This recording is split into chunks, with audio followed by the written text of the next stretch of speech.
आज मुंबई उच्च न्यायालयाने जे आमच्यावरती निजामी पद्धतीनं अनगर अप्पर तहसील कार्यालयाचा निर्णय 6 महिन्यापूर्वी महाराष्ट्र सरकारनं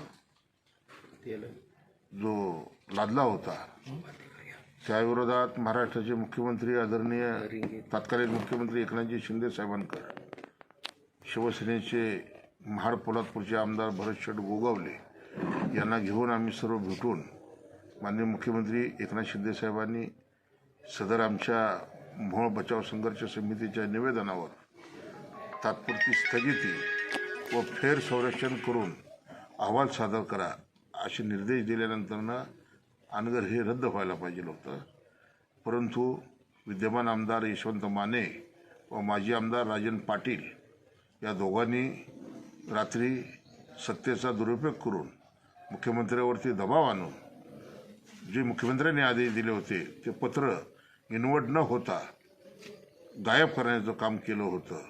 आणि याच्या विरोधात मुख्यमंत्री एकनाथजी शिंदे साहेबांना आम्ही विनंती केली की साहेब, राष्ट्रवादी काँग्रेस पक्ष आपल्या सरकारमध्ये सत्तेत सहभागी असल्यामुळं निजामी प्रवृत्तीचा जो निर्णय आम्हाला दिलेला आहे अनगर अप्परचा, याच्या विरोधात महाराष्ट्राच्या विधानसभेच्या निवडणुकीमध्ये आम्ही जनतेच्या दरबारात जाऊ आणि जनतेच्या दरबारात गेल्यानंतर जनतेने राजन पाटलाचा आमदार यशवंत माने याला पराभूत करून मला स्वतःला प्रचंड मताने निवडून दिलं.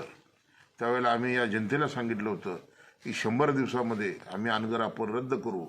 परंतु उच्च न्यायालयाचे मी न्यायमूर्तींचे हार्दिक अभिनंदन करतो की इथं बाबासाहेबांच्या संविधानाचा विजय झाला.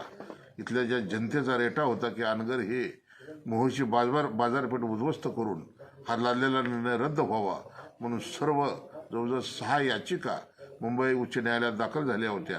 त्या सर्व एकत्रित याचिकेची सुनावणी आज सकाळपासून चालू झाली होती आणि न्यायालयाच्या लक्षात ही बाब आली आणि न्यायालयानं अनगर अप्पर तहसील कार्यालय हे रद्द केलं.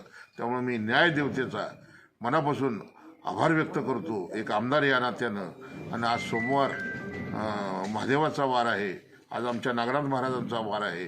नागनाथ महाराजांना खऱ्या अर्थानं मोहोळ मतदारसंघाला आणि न्यायालयानं मोहोळ मतदारसंघाला अत्यंत आज आनंदाचा असा हा निर्णय दिला आहे. त्यामुळे दिलेल्या निर्णयाचं मी मनापासून आभार व्यक्त करतो.